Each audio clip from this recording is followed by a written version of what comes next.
This is take 2 of my AMA Friday Live. Hello, everybody joining. I apologize for technical issues on the first one, but I'm talking about the fact that the house I'm sitting in right now here in the United States, I'm selling and moving permanently to the Dominican Republic. So for those that are jumping in, can't wait to see you. Drop in the chat where you're coming from, but I've got a bunch of questions that I got from many of you that I'm going to answer today, starting with this question about selling my house in Michigan, moving to DR. How long are you going to stay? Got a bunch of questions regarding that. So let's see if my audio issues have been solved when people come in.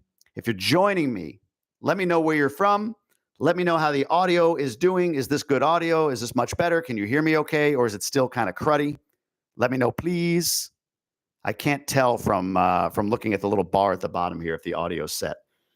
Angelica, the audio is good, way better. Audio is solid. I can hear. Amazing. Thank you all for your patience as we do this. Just so you know, going to do this every Friday, noon Eastern. I'll figure this out. I might even use like different technology in the future or whatever, but this is going to be my Friday AMA. I'm going to answer a bunch of questions. I have over 60. I'm going to try to get to as many of them as I can.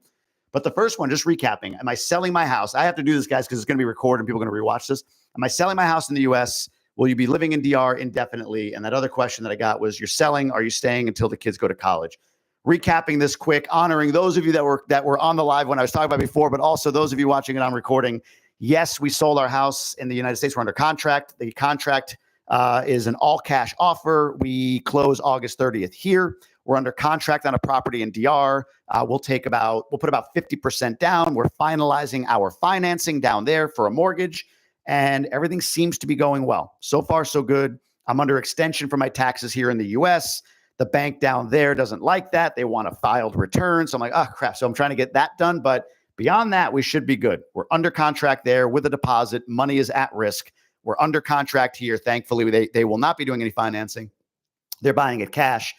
But they do need to get the inspection done, which happens Monday. So 3 days after I'm recording this. So I'm excited. And we're in the US. It was supposed to be till tomorrow, but I think we're going to stay one more week just to kind of finalize some stuff, sell some furniture, all of that good stuff. So to answer the question, are we selling our home? Yes. And to answer the other question, are we staying until our kids go to college? No idea. We'll see in time what our family decides, but we don't do anything for very long. I don't mean that. Like, who knows is the point. Like, I never commit to anything forever. People are like, oh, you're going to stay here forever? Like, I don't know. I don't know if I'm going to be doing YouTube forever. Who knows, right? But right now, my energy and our family's values align with life in DR, so we're going to lean into that even more. All right. When I got cut off, I was talking about this question here. Military experience for veterans. I'm sorry, experience with military veteran communities. This is from Suhe Perez P. So I'm not a veteran, even though the bald head might make you think I am. By the way, over in the chat, where are you from? Drop it down below. I love seeing, it actually helps people see this feed is up there. Where are you from? Put it down below. I love seeing that. I see Montana. Holy cow. We just watched a video on Montana. My wife just said yesterday, we got to go to Montana. I can't wait. Norway. There we go. We got one from Norway, New Jersey, Windsor. Amazing. Cool. Keep dropping down below where you're coming from. So my experience with military veterans is pretty simple. There are military or veteran hospitals that are privately owned in DR that are supported by the VA, or they're partnered with the VA. And the veterans that come down report often that the veteran centers in DR are faster, more accommodating, better service than what they get in the US. Not everybody, but many. In Punta Cana specifically, I think there's two. I heard the Bavaro one closed. There's one in the village. But the person that I know in that VA system is Cheryl Henderson. She's a good friend. She's a developer. She's a beast in DR. And I know that she's opening another center inside of IMG Hospital called the VCI.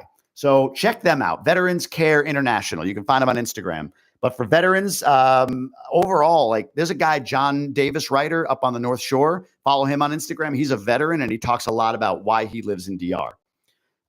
Can you do a video speaking Dominican Spanish? That's who? Ceballos 24. And you can tell by my pronunciation of that name, it's going to be tough. I don't think I can, but here's an idea I had. I want to get your take on it, see if you guys like this. I thought about going over to Instagram, or maybe in here on the post feature in YouTube, and asking people to send me Dominican, send me sentences in Spanish. They could be like sayings. They could just be like a basic sentence, like the dog is outside, whatever. but send me a whole bunch of sentences in Spanish. And I'm not going to look them up. I'm not going to anything to test myself.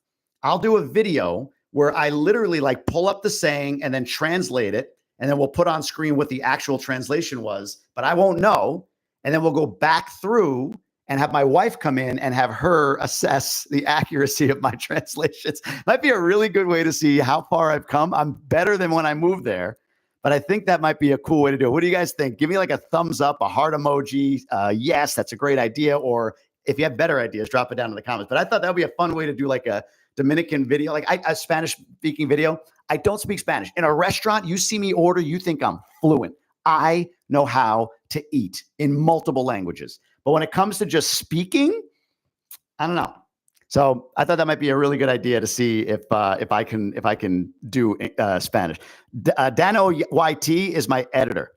So if you're saying yes, Dan, then it's on you, buddy. You got to edit that thing really well. Say hi to Dan, everybody. Dan does if you like my videos, if you like the quality of them, you should see the raw. It's me like this. It's me fumbling. And then Dan makes me look good. So hey to Dan. Que lo que, Dan. Exactly. I love that. All right. Next question. How are property taxes and does HOA exist in DR? Oh, HOA exists in DR. Property taxes work like this. The first 170,000-ish in property taxes, in property value is tax-free. You don't pay taxes on it. Above 170,000 US in value, I think it's like 10 million pesos.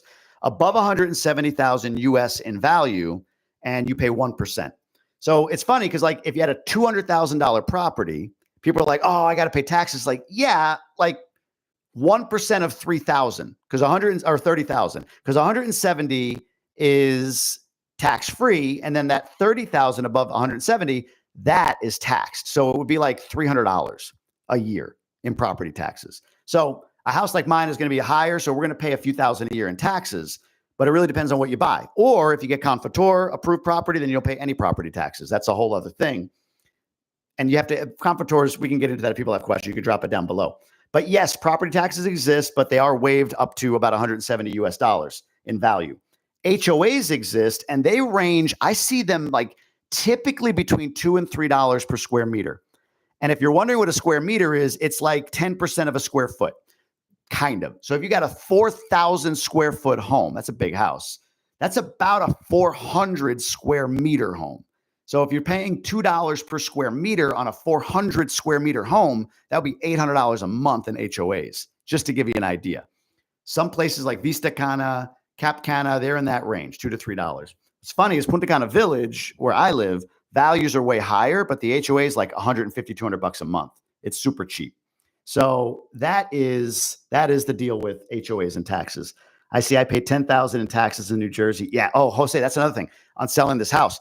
When we moved out, it got listed, like it hit the MLS. So the city, the town, removed our homestead exemption, which means our taxes went from a few grand a year in Michigan to like 60% more. They shot up immeasurably. So we're paying a lot more in property taxes.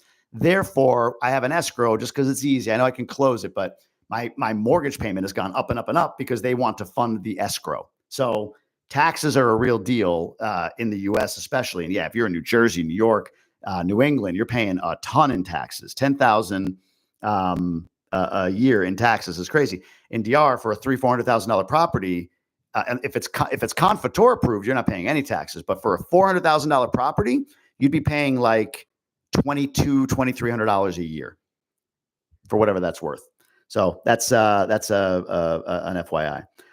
What would you call HOA in DR? HOA, maintenance. A lot of them say it's maintenance. They call that like all the maintenance fee, but HOA is becoming more and more. And again, I'm like Punta Cana, right? Because I can't speak for the whole country, but like Punta Cana, where a lot of Americans go, American Dominicans, that people, they know that HOA is common language. So you'll hear HOA, but HOA, you'll hear maintenance, like $200 a month in maintenance fees. That's kind of what you hear when you're in DR.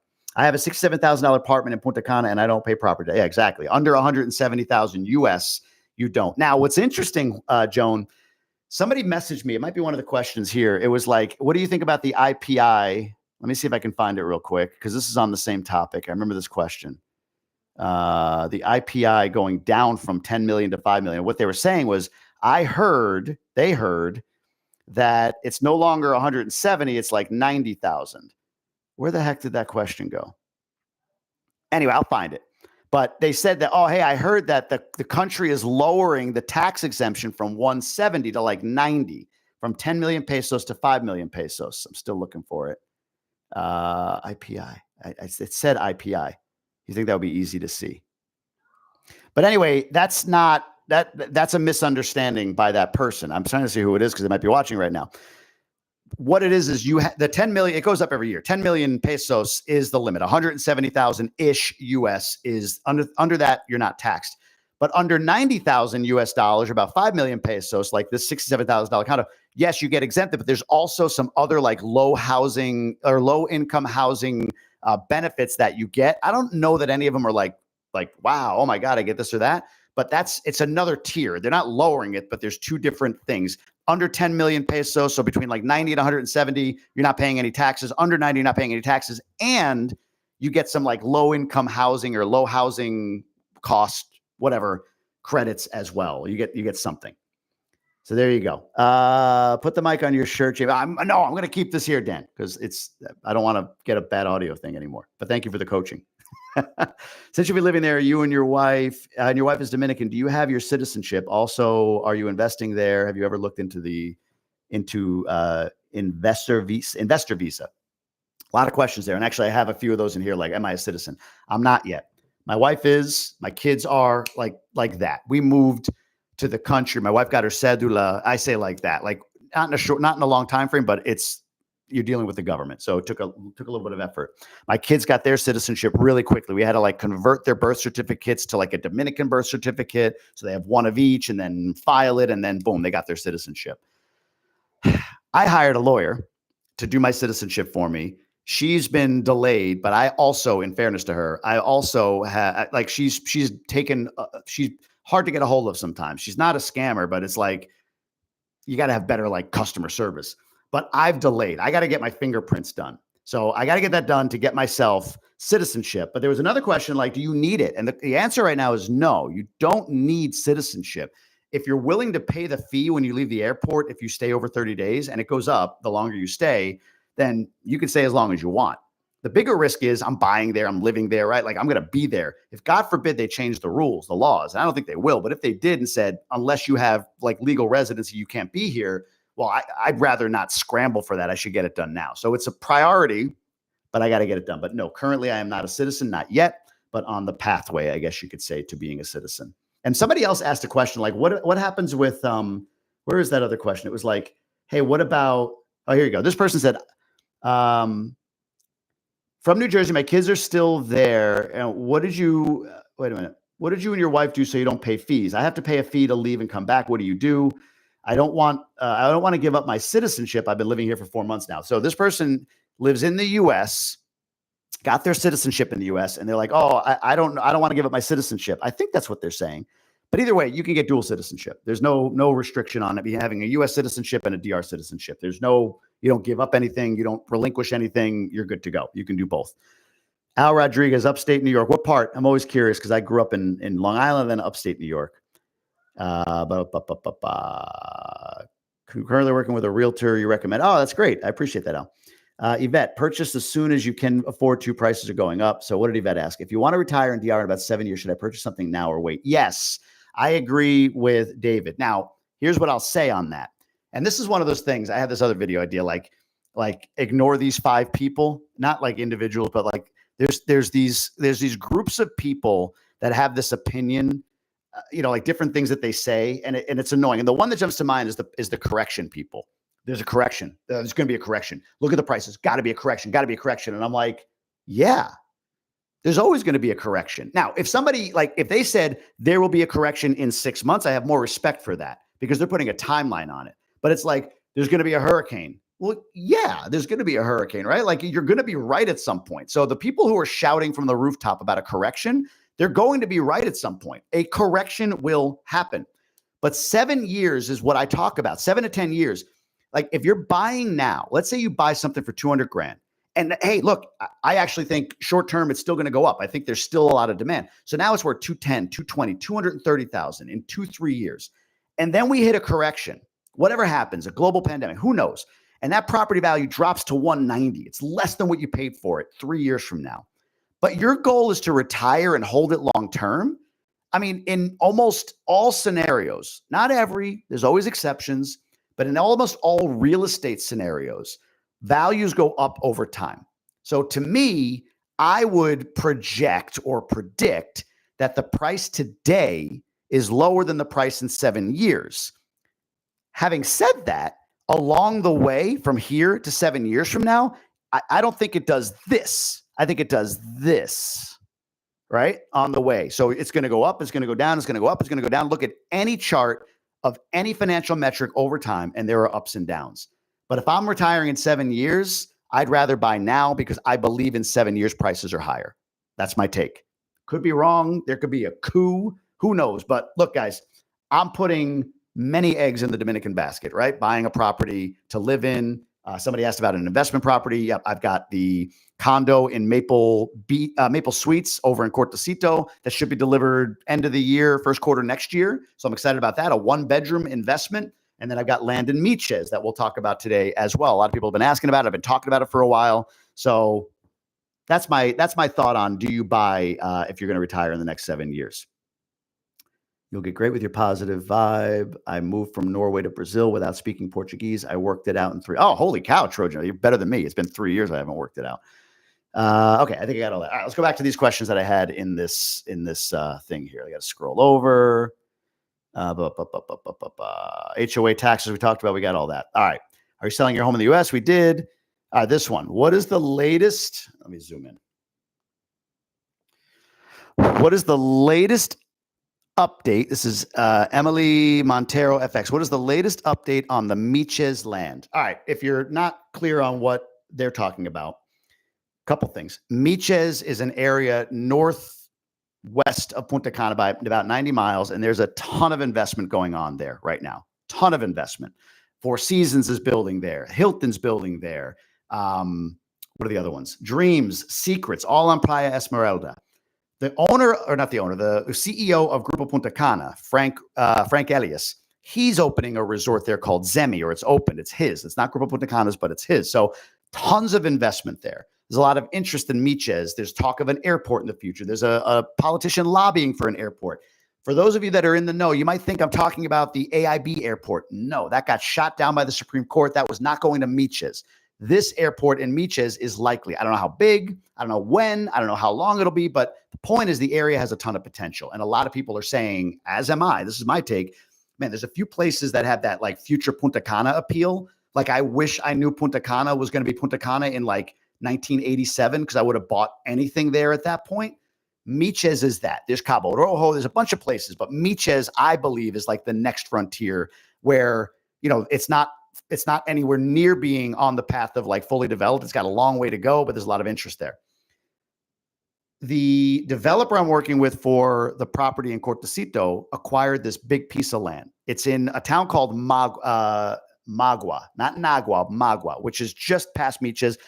By car, about 15 minutes to Playa Esmeralda. It's going up a hill. It's not beachfront, but it's beach view. And she is subdividing that into multiple lots, like 500-600 lots of land there. She's developing the land, electric, water, all that. She's going to have pre-approved plans for people to build. She's building a real community. It'll have retail, the whole nine. I'm really excited about it. And the land there for the smallest lots, which are 350 square meters, is starting at $20,000. $20,000 to buy a plot of land that's 350 square meters. Just yesterday, I learned, because I've said to people like, hey, I'll put it out into the world once my attorney reviews the contract and make sure everything's good with title, all of that. Then I'll say, hey, I'm investing, and I'll let everybody know about it. Yesterday, I learned that everything's good. I got word back from the attorney. It took a while for them to get a fresh, brand new file title on that land in Mechz or right outside of Mechz, and it's done. So I feel very confident with it, and now I'm starting to talk about it. Starting to say, hey, here's how you can go about it. Here's the deal. I have something called the DR Inner Circle. It's a monthly subscription thing. It's $9 a month. It's a way to get bonus content from me. I've got a Facebook group. We email out all the content that we do as well. I do Q&A on Zoom every week. I do a monthly expert My attorney came in and talked to the group once. We had a property inspector come in. I've got a consultant coming in. I've got a banker coming in. Really cool. For $9 a month, I believe there's tremendous value. I would never, ever, ever, ever, ever put something out there that didn't have tremendous more value than what it's worth. So what I've done in agreement with the developer is I'm first today, tomorrow, Sunday going to the inner circle. Those folks are going to get first dibs on these lots in Mechz. And right now they're putting in their bids for, they're not bids, but they're putting in their deposits and choosing their lots. In addition, the attorney that I refer to, he's agreed to discount his fee for inner circle members. So if you guys are interested at all, join the inner circle. It's down in the comments. Have at it. The people that have been in there so far, they think it's great. It's cancel anytime. Like just stop paying at any point. It's $9 a month. You can cancel it at any point. It'll auto renew. You cancel it, whatever. But that's my way of adding more value and getting more in person with people. A lot of people ask me for time. I'm like, I can't. I'm like, but I do this inner circle thing. I spend a lot of time there. So those folks are getting first dibs on the Mechz land. Monday, I'm going to email out a waiting list that I have of about 1,300 people for whatever the inner circle hasn't eaten up. Those 1,300 people will get next dibs on it. And I'm going to say out to them, hey, look, here's the deal. Here's the land. Here's all the stuff. Here's the risks that I see, because I honestly do. And I'm really clear. I just communicated to the inner circle. Like, of course, I negotiated like a referral agreement with the developer, with the attorney. So I said to the inner circle, like, listen, you can use the attorney I'm using. But if it's like too much Jamie Gruber, go use an independent attorney. Like, don't feel obligated to anything. I don't ever want anybody to feel that. This is not me saying it's perfect. It's great. There are risks. I lay them out. But for you, if it's something where you're like, man, I'm really interested in this, that's coming. Inner Circle's getting it right now. So just a heads up on that. And if you guys are like, well, how do I join this Inner Circle thing, Jamie? You got me. It's down below. You can click on the link after this video is published and you can join that. So that's the deal with Mechz. It's finally ready for reservations. And I'm really, really excited about it. I reserved the large lot, which is 1,250 1,250 square meters, excuse me. And they're doing them all at $57 per square meter right now. So it's like 20,000 for the 350 meter. It's like 28,000 for the 500 meter. And it's like 70 some thousand for the 1,250 square meter lot. And you can buy multiple. If you pay all up front, there's a discount. Buy multiple, there's a discount. There's a whole bunch of different things that can be done in there. But that's what's up with Mechz. So you can tell I'm excited about it because, you know, some people, when they watch my content, they're like, oh, you're saying buy eBay is not as good because you're shilling Mechz. Is like, no, I say buy eBay is not as good because I don't see public investment there. I love buy eBay. It's great. But I'm in Mechz because it's what I like. And it's just, I built this thing where if I go someplace and say, hey, I love it here, a lot of people are like, well, tell me more about it. So it's kind of a cool, like, I don't know, thing that I've done. So how far are these lots from the beach? Like I said, about 15-minute drive to Playa Esmeralda. There's a beach closer. I don't know how you would get to it, but for sure, it's like 15-ish minutes to drive to Playa Esmeralda, which is where Four Seasons is and some of these resorts and everything else like that. And then there's like Mechz Beach and all of that. So I'd say within 15 minutes, you're at the beach. Robert, go into the Facebook group and check your email. If you're part of the Inner Circle, I made a big post today in the Facebook group. If you're not in the Facebook group, and I know some people aren't, they even say like, I don't want to join it on Facebook. Like, that's okay.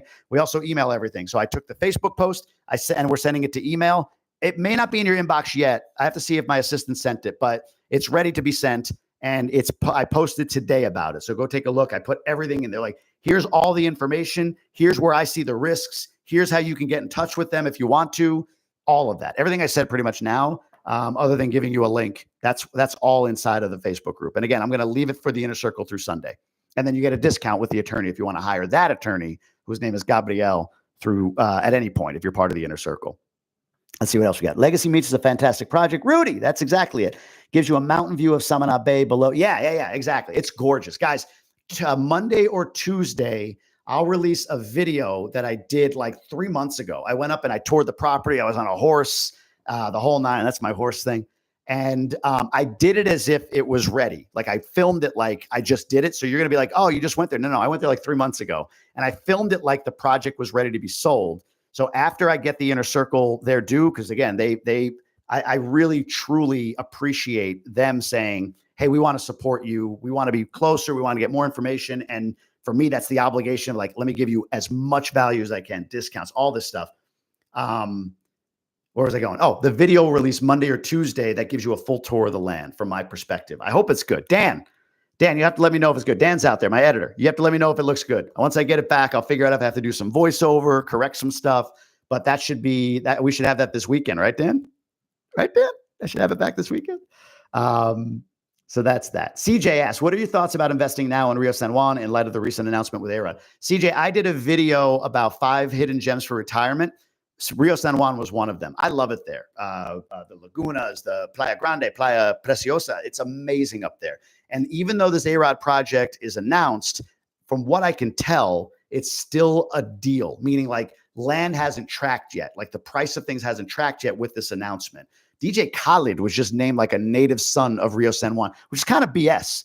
Like I think I put out a lot more stuff than DJ Khaled. No one's given me native son status in the Dominican Republic. You guys do. So thank you, but not them. BS. He does look more Dominican than I do though. So, and he's got a bigger following, but Rio San Juan's a great place to go. Guys, I'm Mechz. That's me.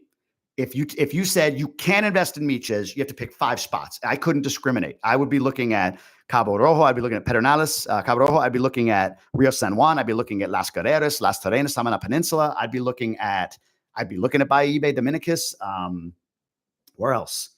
Oh, Jarabacoa all day. Love Jarabacoa. So I don't think any of these places, here are the conditions that I'm going to put on this for everything.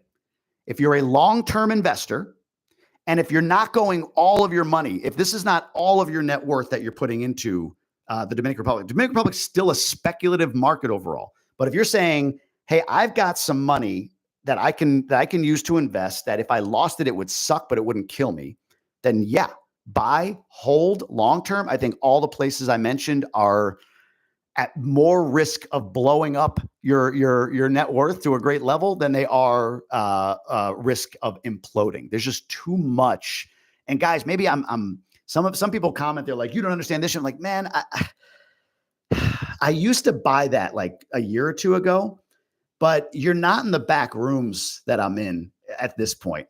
This isn't everybody. There's some people that are way more informed and everything. I'm not saying that, but what I'm saying is like, man, I get the information. I get outlines of things, data sets. I got this 88-page data set on DR that's in the inner circle. I got a video that is exclusively to owners of one community only that I got. It's in the inner circle. I interact with people that have the information that I'm sharing. I just don't cite the sources because I want to keep getting the information.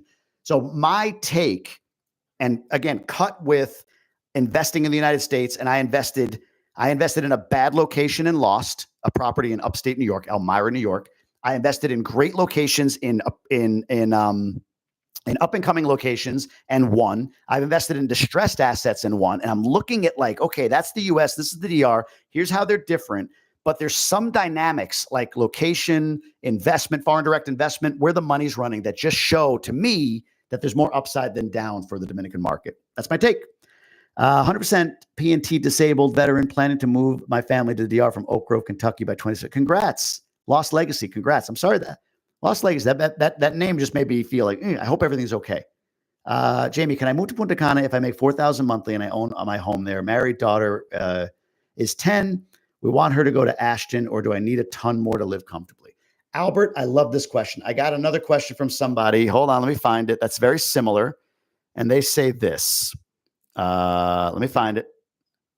This person asked, what can I do with 100,000 in DR? It was like 3,275 was the number that they asked about. Why am I remembering these questions but not finding them? Maybe because I'm under pressure.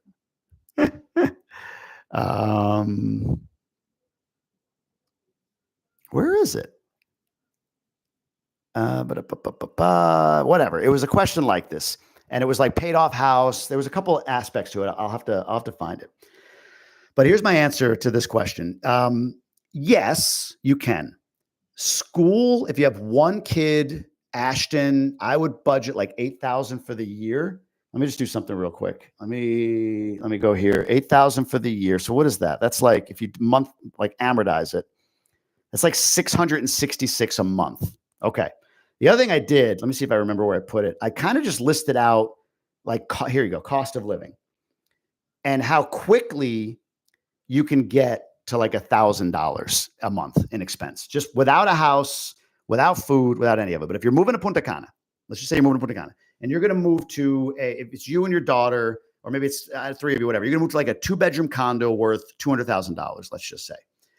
So here's what you got to consider. Let's say that condo is, I don't know, 150 square meters, like 1,500 square feet, maybe a little bit bigger, 15 to 1,800 square feet. Cool. Your HOA is going to be around $200 to $300 starting. Your electric bill in Punta Cana area. This is CEPM, or if you're in Cap Cana or Gruber Punta Cana who own their electric grid. If you're running AC at night only, you're going to spend between $200 and $300 a month. Let's say 2. So you got 2-ish for your HOA, 2-ish for your electric bill. There's $450, right? You're in that range already. If you add in Wi-Fi and phone, and you want to get decent Wi-Fi and a good phone plan, that's another, let's say, if it's 2 of you, $150-ish a month. So now we're at like $600-ish, $500 to $600. Health insurance for the 3 of you would be, we pay $3,500 a year. We pay all up front. So 3 people, I think it's 3, right? Did you say 3 or 2? Where did you put it? I can't see it. Moved to Punta Cana, make $4,000, own my own home there, married, dog. Yeah, okay. So it's 3 of you. So for the 3 of you, let's just say if I'm paying $3-ish $100 a month, if you were to do it that way, for a family of 4, you get a good plan. Let's say it's $200 for 3 of you, just for whatever. We're up to $800 at least, just there.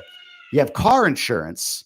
I don't know if you have a car payment. Let's say you have car insurance. That's like $100 a month if you have collision and all that. So that's all. You see what I'm saying? Like, we haven't talked about food. We haven't talked about school. We haven't talked about a lot of things, and you're already at 1,000. So can you live on 4,000? Yes.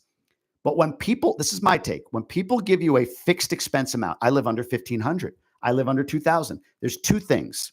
One, they have some exceptional circumstance. Somebody reached out to me and said, oh, I live for only 1,600 a month. And it's like, yeah, but that's just you. This is a family of 3. So I could see where that would be. And then it was like, oh, and also I've got a place from a cousin of mine and they include all the utilities in the payment. It's like, okay, you're getting into the exceptional to be at $1,500, $1,600 a month for one person. So if you just extrapolate it, it's not like maybe $1,600 per person, but is it 1,000, 15 per person? Now you're getting into that, $4,500 a month kind of range if there's 3 of you. The other thing that people don't do is when they say they have a fixed expense, they always give you the best of the best month. They give you like, if nothing happened, I live for $1,500 a month.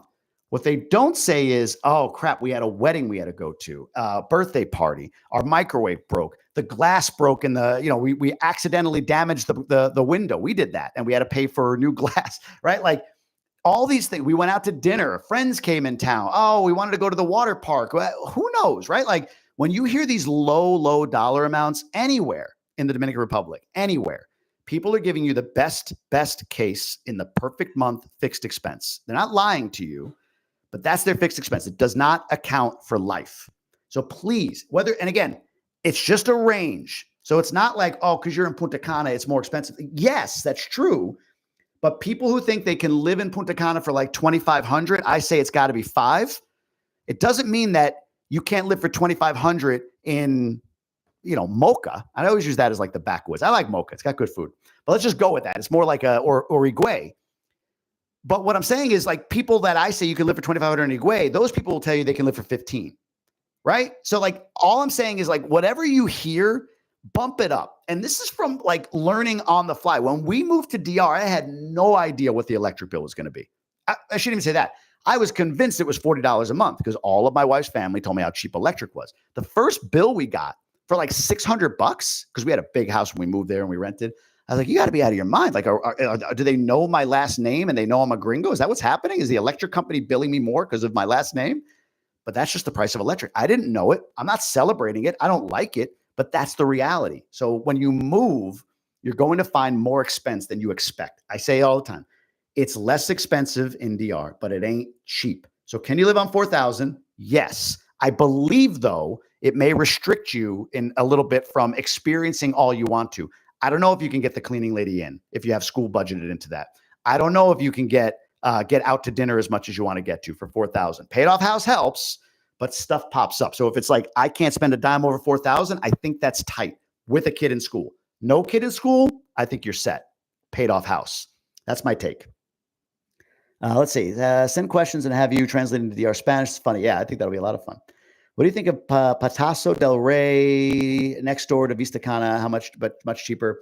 I'm not sure on that one. I'm not sure on that one. I don't know it well enough. Far from Rockaway, Queens, and went to SUNY Cortland. Oh, I've been to SUNY Cortland. I went to Ithaca College for 2 weeks. 2 weeks. And I was like, I don't want to do college. So I moved back to Oneonta, and I like part-time SUNY Oneonta until I eventually just dropped out. So I know that area pretty well. All right. This question. Do I recommend buying a car in DR? Right here.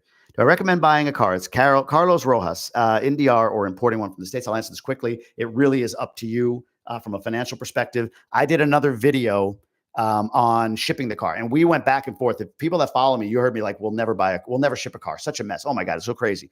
Then we went to go look and buy. And again, unless you want a Chinese vehicle, which you can, I forget the names of them, but they're cheap. But if you want like a Honda or whatever, they're way more expensive in DR than they are in the US. So we ended up shipping our car. We found through Abroad with Jay, another creator, we found a connect at Aduana, the customs thing at Haina port in Santo Domingo. Dude was awesome. In that video, if you go watch it, there's a link to a newsletter article. And in that newsletter, I share everything. Here's the contact to the guy at Aduana. Here's all the people we use in the United States to ship. I get nothing for any of it other than you subscribe to my newsletter. I get $0 from any of these people, but I shared all of it. Use them to the extent you want to. Most that are in DR, all of them actually speak Spanish, so be mindful of that. So my wife dealt with all of that, thankfully. But we shipped because our car, even with the shipping charges, which were like almost $10,000, still our car we couldn't buy. It was like a $20,000 vehicle in the States, almost $10,000 in fees. And to buy that same car, an all-wheel drive Honda CRV, would have been it was like 45 to 60. And my wife didn't want to go used because she doesn't trust used cars in DR. So up to you whether or not you guys want to buy used, but there's different ways. It really depends. It really depends. Do the analysis and see. But the shipping was way easier than we thought. And it made me realize I've heard more stories recently about positive experiences with shipping. I think the stories you've heard from 5, 10, 15, 20 years ago are all true. But I do believe it's a sign that DR is becoming less what it used to be in that regard. So that's just my take. Oh, hold on. I got this one. Do you think if I move with an 8 and 6-year-old, they will get used soon to DR? Oh, I don't know. I mean, look, I think it really depends. Like I remember just moving from downstate New York to upstate New York when I was a kid, from Long Island to the sticks. And it took me, I was like 11 or 10. It took me a lot to adjust. It really did. Like it was hard on me. My older son, when he moved at 7, he thought we were staying for a year. So I'll kind of pretext that, but it took him longer to get used to it than my 4-year-old. My 4-year-old just sort of like, whatever. But in the end, they adapt. Kids are adaptable. And I have this belief, I don't know what you guys think, but like we've been blessed with a really good life. And I think, we make that life. I take advantage of what I've been given. I was born in the United States, which is an advantage. I was born without any disability. I was born into a solid family, right? And my wife the same. She was born in a DR, but good family. She's beautiful and smart and all of those things. So we have those things, and we've leveraged those advantages that we have to create a good life. I think one of the biggest challenges I have, and how I live in DR, it exacerbates because we have like a cleaning lady and a nanny, is instilling grit and like something to overcome in our kids. Like I don't want them to have stories one day of like, I lived on the streets, my parents divorced, we didn't have any money, I remember my dad scraping by. Like I don't want them to have that story. But I also understand that there's some value in that story, if that makes sense. Not like I ever want any kid to go through it, but so many people that I know that are super successful came from overcoming incredible adversity. So to me, making a move like this, like it's hard on kids, but it's the most controlled adversity I can give them. Like at the end of this, my kids could be like, we lived in the US, we moved abroad, we had to learn a new language, we jumped to different schools. Like it's not anywhere near what a lot of people go through, abusive relationships, single parent, whatever. But it's our way of creating something for our kids to overcome. And I think that's just incredibly important. Does that make sense to you guys? Are you with me on that? Is that true? Damon, you hear that, right? Like you get that? Like, I just think many of us watching this probably are in situations that are better than our kids. Like I didn't have a bad upbringing, but certainly my kids are living at a better level than I lived. Like we were good. We were like a lower middle class family, great mom and dad, the whole nine. but they're living a good life, and I'm glad we can provide that for them. And I hope that no circumstance creates something worse for them. But I do think they need adversity, and it could be anything from like, go shovel the yard or the snow or rake the leaves or I mean, my kids come home, guys, like they drop their backpacks and they yell to Isabel, our housekeeper, like, hey, can you make me this? And I'm like, well, no, go make it, right? Like just something. I need them to have some adversity in their lives. So that's kind of the deal with that. All right, I see you guys saying that. I should have moved to DR a long time ago, had a great opportunity lined up for me. And because of small kids, decided not to do it. Yeah, I get it, though, Lenovo. I get it. One of our biggest things was like, what does this look like for the kids? And I'll be honest with you, you've heard me say it. We're staying in large part because of that. Not because and guys, I'm not a US's bad guy. Like I'm privileged to have that passport to go wherever I want. And I'm proud to be an American. And the values that I have right now in my life, we've got the advantage and the privilege of being able to select where we live, and DR embodies those values more from an education standpoint, from a cultural standpoint, from a mental health standpoint, all of it, even in the toughest areas, which we do get to, even through some of the adversity we've struggled with in the country, it's still a better place for us.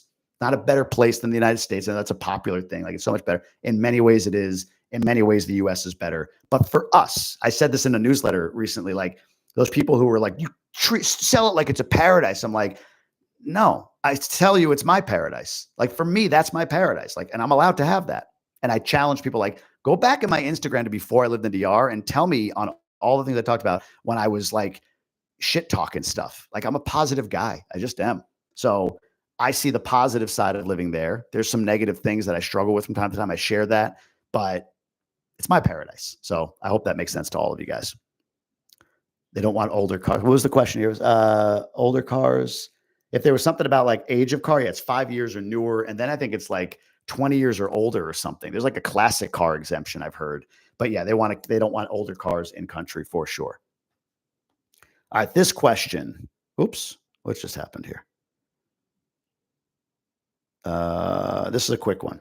Wani Trepa said, saw a random post of a future railroad from Santo Domingo, Punta Cana. Is that still in the works? Probably mine. I did a post 2 years ago. It got like 2 million views about this rail car that's coming, this train that's coming.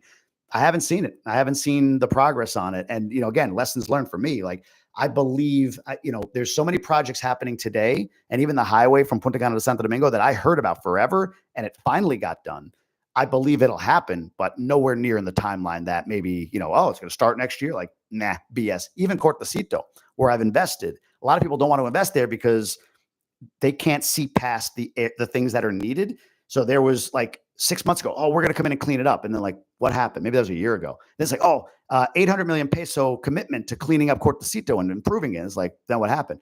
Nothing. Crickets for months. And then just like this past weekend, there was an article in Bávaro Digital that said that it's out for bid. So they got contractor bids now to do the improvement. It's just like government slowness on steroids in DR. So I've learned that, but I think it's coming. But if there's nothing specific that I've seen recently. This one is, I don't think I'll answer this one specifically because I think it's a little private, but I'll try to address it. How much do you spend monthly, Charlie 0493? More than you think. If I had to boil it down right now, like I said this to my family, like, look, if we had to get it down to like, we don't eat out, we don't travel, we have our home, our school, maybe not our school, actually, not our school, forget school. We homeschool the kids. That's how I did this. So if we have our home currently renting, so this won't be when we buy, but right now, if we currently rent, our electric bill, gas, car, insurances, health and auto, the housekeeper, because I believe like that's what allows me to go out and earn money and hustle, is not having to worry with my wife about what are we going to get done here in the house. I mean, my wife does a lot, but like I still help out. That housekeeper, I believe, is an investment. It might sound crazy to some, but if you're an entrepreneur at all, I think you get that. Like she buys me back valuable time. But if we went through something really, really tough and we had to like boil it down, and it was like the basics, homeschool, keep the housekeeper, and some kids' activities like soccer or whatever, just so it's not like crazy, cut back for them. I think we could do it for under 5K, like 5K ish, right? Like that's a common accounting for like just pop up things or whatever. Like I could do it for that. The truth is we spend much, much more. We just do. And, we're thankfully in a position to be able to truly enjoy DR. There's a notion of like living like a king. I don't know what a king lives like, but we do. We don't have a very different lifestyle in DR than we do in the US. We just get more for the money. Like the housekeeper, the gym is nicer in DR for what we get. Like we get more for the money. So I hope that makes sense. I'm from Nagua, plan to go back in the next 3 years. Congrats, Michael. Hi, still living in Punta Cana area. My wife is Dominican. We are living in Norway. May move later on if Europe continues going down the drain. Still be living. Yeah, we'll be living in Punta Cana still. That's home for us. Were you able to get another extension on the purchase of your villa in Vistacana? I didn't purchase a villa in Vistacana. I purchased in Punta Cana Village, and we're waiting on the extension, but we're pretty confident that we'll get it.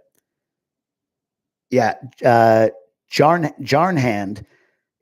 For a lot of people say that. I'd be curious, does anybody here have any experience living in DR like right now? And yeah, Doug, right. I was gonna say, can somebody help me out here on this? Because I understand it. John, I'm not, this is not piling on, but I think it's a narrative that's important to like break up a little bit, that somehow 5,000 in DR. And some people might be like, you're in Punta Cana. That's why. It's like, Santo Domingo. Listen, forever people were saying, oh, Santiago's so cheap. Like, not the people I talk to. Less than the United States, yes. But it's not cheap. It's 5,000 is very easy to spend. An apartment or condo in a decent area is 1,500 a month, even in Santiago. So, and then I was going to say, then the question comes up, how can the low-income Dominicans live there? Here's how. So, Jarnhan, if you're here, I'm going to guess that let's play this out. You want to live, at the expense level that you see local Dominicans living at. So local Dominicans make what, $300, $350, $400 a month max, right?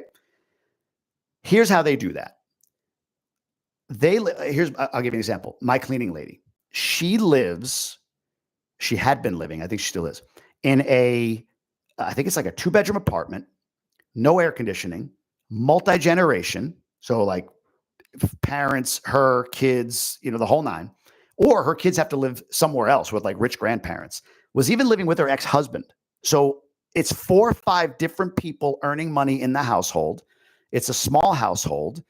They're still honestly the happiest people I see. They all have iPhones too, by the way. It's crazy. All the people I see, the workers, they all have iPhones, but they're not living like, I want to live in Vistacana. I want to live in Jarabacoa. I want to live in Santiago. I want to live in Santo Domingo. Like, you're living in Santo Domingo Este or some neighborhood in Santo Domingo with 4 or 5 other people in a small place without air conditioning, and your electric's going out every day. That's how those people live. And 3-bedroom area is the best of Santiago, starts at $2,400 a month. There you go, Doug. Appreciate that. So I always say this, like, I get the question, how do they live? But you have to understand the context. Like, I'm not on here speaking to people that live in DR, like people that are native Dominican, that are low-income Dominicans that don't speak English. That's just not my audience. My audience is in the United States, Canada, Europe. They're diaspora mostly, and they want to have a parallel life in DR. So I'm not going to, if I qualified every statement with like, but the low-income Dominicans can't do this, it just doesn't make any sense because they're not watching. So that's how they live. That's how they get through all of that. So I was waiting for a price correction for 15 years. You're like, right, Lenovo, that's the thing, right? Like, I think it will happen. There always is somehow, some way. But when, I don't know. And again, people that say correction, they're right. They're going to be right at some point. If they say correction in 6 months, now I can hold you to that. Like, hey, you were wrong, right? So that's kind of the deal there. I bought during COVID and my investments were, oh God. Lenovo, when we moved here in 2022 or there in DR, when we moved there, it was like a year-ish after the peak of COVID, right?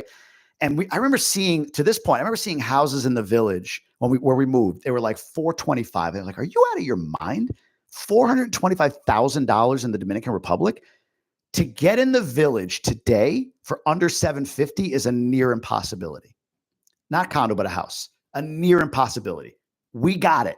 Like, if you're there and you're able to, we got a deal of deals. But houses that are being built right now in the village are going between 1.1 and 1.3. That's what they're listed at. They're probably selling between 9 and $1 million, 9 and 1.1. It's insanity. Will it pop? Maybe, but there's a lot of value coming in too. So anyway, to answer the question on how do Dominicans live, like, that's always the go-to. And it's like, it's a throwaway question because not like you. I think Doug said it, like not like how you want to live, unless you do. And if you are someone who says, oh man, I'll live with my abuela, my dad, my mom, my brother, my sister, 3 bedrooms, and it's like $200 a month in rent. We're crammed in. There's no air conditioning. We'll make do. We're all going to earn income. Then you can live like a local Dominican or like a lower income Dominican. I don't want to say local Dominican because most of my neighbors are Dominican and they do well. 70% of my neighborhood is Dominican. Even the highest end neighborhoods, Dominican. They're repatriated. They have businesses elsewhere. They have a real estate empire, whatever it might be. But I don't like the narrative that Dominican equals poor Dominican, poor person. I like that there's well off, and that doesn't equal, like, oh, they're all corrupt and they're all evil. No, there's people that have grinded and got themselves there. There's opportunity that they've taken advantage of. There's low income and there's a middle class. But I think sometimes even for me, I hear like the jobs coming to Santiago that are going to pay, $500, $600 a month. People like, see, they're going to pay slave wages. Like in US context, yes. But here or there in the Dominican Republic, that is the middle class. It's a weird reality for me to kind of get my head around. So been here the past 5 years. He's right on the money. It's not cheap. Yeah. Thank you, Franklin. I just want to make sure, like, I know I could come across like, dude, I'm just like, pew, pew, pew, pew. It's not that. It's just, we decided to live a certain way. I understand that that's our choice. But the other end of this, like, who's the guy? He's a great creator, Tommy Bryson in, I think he lives in San Pedro. I don't know where he lives, to be honest with you, but he does videos on like $6.95 a month. But at the time he was single, he didn't have a car. He was driving his mom's car. He didn't have health insurance, right? Like he's living in a little apartment in a town most people don't want to move to. Good for him. He's like a financial guy. So he really, really gets into like budgeting and making sure he doesn't like a lot of luxuries in life. And God bless him. He's an incredible creator. Go check out his YouTube channel. Then there's me. I want just like a nice house in a nice neighborhood with good neighbors, good people around me. I want to be able to go to a good school for my kids. I want to go out to eat when I want to go out to eat. I don't want to look at the right side of the menu. You can have that life too, and everything in between. So anyway, that's that. Okay, let's say you buy a house in Las Terrenas. What do you think the living cost there would be? I think it would be very similar to what you're going to spend in Punta Cana. Let's say it's 10 to 20% less. Punta Cana, I think, is the top. In Casa de Campo is big. There's Piantini neighborhood and Santo Domingo ain't cheap. Don't get me wrong. I'm not saying like there's nothing more expensive than Punta Cana in the country, but just generally speaking, you're going to spend more in Punta Cana. But Las Terrenas, I would say 10, 20% less max. Las Galeras is going to be a lot less. El Valle, less, because it's not Las Terrenas, guys. Like, you go look at a house in Las Terrenas right now. Like, has anybody looked at prices there? Like, it's not cheap. Like, I thought, like, oh, if a condo in Punta Cana in a really good spot is like $350, it's got to be like $150 in Las Terrenas. Like, no, like $295. Still less. That's not nothing. That's 50-some thousand less. But Terrenas is doing well. So, as an example, if you were to say I'm going to buy it in Higüey or maybe Bani, although Bani's got a lot of momentum, yeah, you'd be a lot less. But that's my thought. If I were to build a villa, would you build in Las Galeras or Terrenas? Personally, I like Las Terrenas. I like the energy. My wife would probably say Las Galeras because she likes that ability to get a little bit more quiet. But long term, you're probably going to get more upside in Las Galeras because I think that's going to be an unhidden gem soon. But you're going to get more of a certain investment in Las Terrenas for sure. Okay, we say a house in Las Terrenas. What do you think? Oh, we did that. Any updates on the latest resurfacing project in Bávaro? Yeah, I just talked about that a little bit ago. There was a report, Rudy, in Bávaro Digital. You can go look it up, where the road work and all of that has just gone out to bid. I've said before, like, the issue is like they'll get it done. It just takes forever. But for me, I'm a value add investor. I look for where it's ugly and then make a determination, best guess on, is it going to get pretty? And I see Cortocito as ugly, but so much money coming in that it's got to get pretty at some point. Maybe not this year, maybe not the year after, but the condo I'm getting is $170K for a 1-bed, 1 block off the beach. I don't know of any other place in the area, 1 block off the beach, you can get a 1-bedroom condo for, $350. Go to Cap Cana, go to maybe Bibihagua, maybe that area you can, but it's a good price for that area. And I think that area is going to explode once they figure it out, but it's going to take a bit. But they are putting out the road work to bid with local contractors. That's the latest I saw on that. What else we got? How do you vet out good developers in the Dominican Republic? What is it? Gemwell? I think it is. Sorry if I'm saying that wrong. My eyes aren't as good as they used to be either. I've done a few videos on this, and I'll give you kind of like my top line. This is my standards, and I'll give you some more granular stuff. So for vetting a good developer, number one, I believe the developer has to show that they've gone full cycle. So meaning that, like, show me proof that you've done the work, that you've started something and you finished something. Ideally in DR, but at least somewhere, right? At least somewhere in Latin America, because Latin America is very different than the United States in so many ways. But ideally, you've done a full cycle project. Ideally, it's in DR. That's number one. Number two, are the key stakeholders in that development company, the developers, are they local? I like that they're local. Again, this doesn't mean if they're not local, I won't, but like my three things I look at are, is the developer local? Have they gone full cycle on a project? And the third one is, where have you failed? Where have you shown like that you've overcome adversity, like grit? So the developer I work with, Boardwalk, is owned by Cheryl Henderson, 20 years in DR, big time realtor, full cycle projects. Maple Beach is one. She has a few others. I've seen them. Maple Suites is what I'm buying, which is next door. Lives locally. I see her all the time. Our kids play soccer together. And then three is overcoming adversity. Like the story, if you go to my episode with her that I did with Gruber, my interview, she talks about like how she bought a piece of land and then like the guy behind her put like a wall up on like a little rock wall, like his little nothing rock wall on her land and claimed, and she's like, this is garbage. And then she lost the land. Like she's been through some stuff. So I really like that. Beyond that, get an attorney. And guys, I say it down below. I recommend one. His name is Gabriel. He's amazing. You can click the link below to get a referral to him. Anything I refer, likely I've worked out some sort of referral agreement for me. Like they'll compensate me. So just know that. Don't use them if you don't like them, but it's there for you because people ask. But get an attorney and then look for two things specifically. Does the developer actually own the land? The Navasco scandal, if you guys remember that, the developer never owned the land. It's like, how did this not get caught? Cheap development, inexpensive. I think a lot of people went in because it wasn't too much and they didn't get the attorney because it was like, well, the attorney's an extra $500, $600, $700.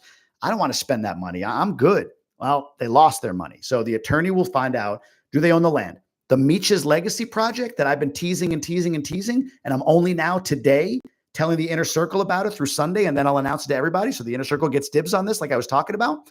The only reason it's been this long is I needed to see that the title was clear. They had 5, 6 different titles, the seller, for this one plot of land. And it took a lot of work to get those titles consolidated, history check, and then one clean title issued and filed. Now that that's done, and I know that Boardwalk, the development company, owns that land, now I'm willing to say I'm in. And if anybody else wants to be in, go for it. Here's how you do that. Okay. So that's number one. The second is, what about permits? There are like 5 permits that they have to get in order from different developers need to get from different entities. The first one's called, like, and somebody's going to correct me. It's like ayunamento, something like that.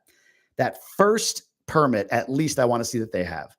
A few months back, there was this whole hubbub about Larimar, a project kind of in between Punta Cana and Higüey and Cruise on Land, because it's in technically a town called Otro Banda, but kind of Beron. And there was this whole thing like, oh, there's a permit issue. Like there wasn't a permit issue. The issue was that the different municipalities felt like they should have been paid for the permit. And so one of them wanted to hold up the construction project, like making a grievance. So it was like an inter-town dispute. But Larimar, who I know the guys, sent me right away all their permits. Like, here it is. Here's our permits. And I sent them to my lawyer. He's like, yes, those are their permits. So do they have the deed to the land? Do they own the land? Proof of that. Do they have permits? Those would be the other 2 things I would have an attorney vet for me and then let them do other due diligence on the developer themselves. But that's my take. I hope that helps on due diligence for developers. I'm on the fence buying in DR. My wife is Dominican. We live in Texas. Would like to get a mortgage loan with a U.S. bank. Is it possible, or how complicated? Not possible. There are no U.S. banks that I know of, and I've looked, that do mortgages in DR. There might be in other countries, but not in DR. You would need to get a mortgage locally. Terms are very different. And I actually learned this about the U.S. Like, a lot of people say like, oh, in DR, the issue with the mortgages is they only give you like 20 or 25 years.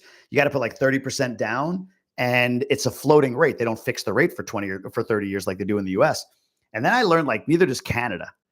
Like Canadians out there, like that, a Canadian friend of mine who's an investor is like, wait a minute. I knew you did 30 years, but they fixed the rate the whole time. I'm like, yeah. He's like, dude, most is 10 years. So like, it's not that DR is different. The US is different. Again, another benefit of being American, right? Like you can get low percentage or low rate fixed debt for 30 years and put like 5% down or 3.5% down with an FHA loan. It's insanity. So in the US, it's very unique in that regard. But no, you can't get a US mortgage for a Dominican property. The best you could do is find like a DSCR lender. I know that's a little complicated, or a private money person who knows you and has ways of understanding how they can get their investment protected in DR that could loan you the money on a high interest loan in the US. That's it. Otherwise, you're going to a DR bank. Mr. Gringo, as I like that, Mr. Gringo, Senor Gringo, as a non-resident, get a loan to purchase a DR. Yes. Can a non-resident? Yes, but my wife's Dominicanness is definitely a major leg up for us getting a mortgage in DR, 100%. Doug answered something. Doug's a beast. Papa Penguin, they are very focused on the weather and storm tracking and reporting, including shutting down areas if serious flooding or damage expected. What did Papa Penguin say? How does natural disaster emergency notification work? Do they have? Yeah. We get earthquake notifications, hurricane notifications. Like I haven't. There's been no for me. There's been no like oh wow, you just didn't hear anything. Like it's and again, the world's so interconnected anyway that you get people texting you. Hey, I saw this happened down there. Everybody okay? So that happens as well. Let me see. Oh, here's one. Dr. Ghost or Dr. Ghost 86. How do you handle taxes in the USA for property you own in Punta Cana? First off, get an accountant, get a lawyer. And people ask me, it's like, oh, do you have one? I don't. The only guy, and I feel like I keep talking about him, I got to have him on a Grub with Gruber episode because he's a good dude, man. He's gotten me out of some shit.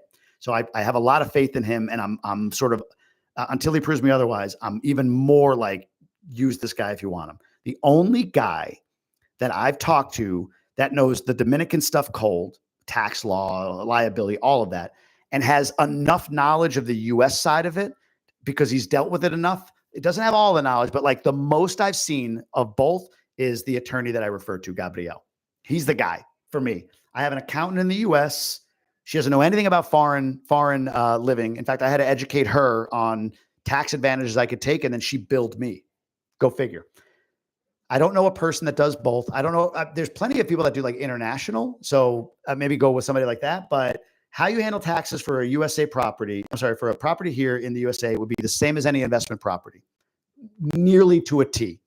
It would be if you buy it in your own name or as an LLC, it goes on your Schedule E on your tax return. You can depreciate it the same way. You can cost segregate if you wanted to and do accelerated depreciation. You can take advantage of bonus depreciation. You can do all those things on a Dominican property on your U.S. tax return if you don't buy it in a Dominican LLC known as an SRL. You can do all of that stuff. The only difference is on standard depreciation, I believe, and I could be wrong on this, I believe in the U.S. a property is depreciated at 27 and a half years, an investment property, and an investment property in DR might be like 30 years or 35 years. Not in DR, but like a U.S. buyer buying a property abroad, I think their depreciation schedule is longer. It's like 30 or 35 years. Somebody can check me on that. Talk to an accountant because they'll do the research. They're your best protection, even if they don't know everything. But if you want one person that you like have on retainer, the only guy I've met so far is Gabrielle. And guys, not only for that, not only for real estate, like tax law, real estate, all of this stuff, but even for liability legal issues around like car accidents. This dude is a beast. I literally, probably too much now, almost trust him with my family. So he's just a guy I recommend because I've had some really good experiences with him in some really, really trying circumstances. Let me see what else we got here. A lot of questions. How are we doing? Everybody doing okay? For investment properties there in the DR, do you create the LLCs? And what was the cost to create it? You can create an LLC, which is called an SRL, like you said. And if you do it on your own, I don't know how much. I had my attorney do it. I think it was like a few $100 for him to set it up and do it all right and do all that good stuff. Are there any lots in Legacy on the hill with a view for 20,000? They're all with a view. All the lots have a view. There's the ones that are like at the tippy top, the luxury lots, the 1,250 square meters. Those probably have a better view. But from my understanding, they all have a view. But if you're in the inner circle right now, you can get on a call with them. You can find out and you can reserve right now. And they're going to eat up, I think there's 500 lots total.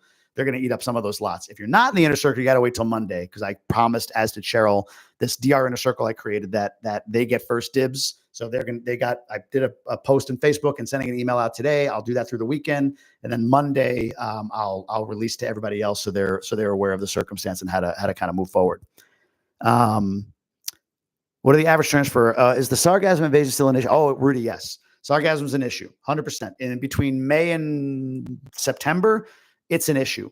Mechz, I hear, not Mechz. Well, Mechz is fine from what I hear. Up on the North Shore is good. And then Macau, a lot of people have said, is good. Bahia, Dominicans, good. Punta Cana, Punta Cana Resort, Playa Blanca, Playa Juanillo, you're going to deal with sargasm in the summer. It's an issue. They did just like fund something to help further mitigate it, like put barriers out in the ocean. So we'll see if they're going to be better next year, but we shall see. How's the Yankee fan feeling these days? You know what, Sam? I'll be honest with you, because of the sale of the house and everything, I haven't even looked. Last I looked, they were second to the Blue Jays. Where are they now? I don't even know. I haven't been paying attention. And now baseball is like a distant second to football. I'm all in on my Buffalo Bills right now. Training camp open. Joey Bosa's their new defensive end. We'll see if he stays healthy. I love that James Cook made it to camp. He's not holding out. Pumped about football. I can't wait for the season. Don't even look. Are they really? How the Mets doing? Because I gave some shit to people, like joking around about Juan Soto. Are they doing well? What areas have you noticed? Oh, okay. I think that just went away. Is a portable generator a necessity to keep your fridge running during outages? I have not had any issues living in Punta Cana with needing a generator ever. If we had a really bad storm, I probably would wish for one. But I think so. In areas like Cabarete, the power goes out, probably some sort of generator. But guys, this is one of those things like, oh, you spend so much. Like, I pay a lot for electric because we never lose it. And even like in Beron, where like our housekeeper lives, she's like, we never lose electric. So the whole Punta Cana area's electric is very, very stable, for whatever that's worth. Like, I mean, like US level stable. Like, there's no zero outages, very rarely. In fact, when they are, they're planned. They send us a notice like, we have to do some maintenance work from like 5 to 6 a.m. Power is going to be out. And then sure enough, 6 a.m., like you hear the beep, the AC kick on. You didn't even notice it because you were sleeping. So that's kind of how that goes. What about the tax exemption you speak of? That is for one person, or is the same amount, married couple, blah, blah, blah, blah. Yeah. So Monami, so I just recorded a video. I don't know when, probably in the next week and a half, it'll release on this. And it's such a boring topic, taxes, that I did it in a fun way where I like conjured like one of my Long Island uncles. And I did like an impersonation of him asking me the questions just to make it interesting. I use my New York accent. Like, hey, what are we talking about? What about this happens? That happens. It's fun. Wait till you see it. Dan, if you're still out there, he's editing it. But I'll briefly touch it. You have the FEIE. The uncles are killing me. Yeah, sorry, Dan. I know. I asked Dan, you should see the instructions in the video. Like, Dan, do this. Put this on me. Can you do like an AI-generated image? Poor Dan. But so Dan's my editor if you're just joining, and he's Dan O'Yt is my editor.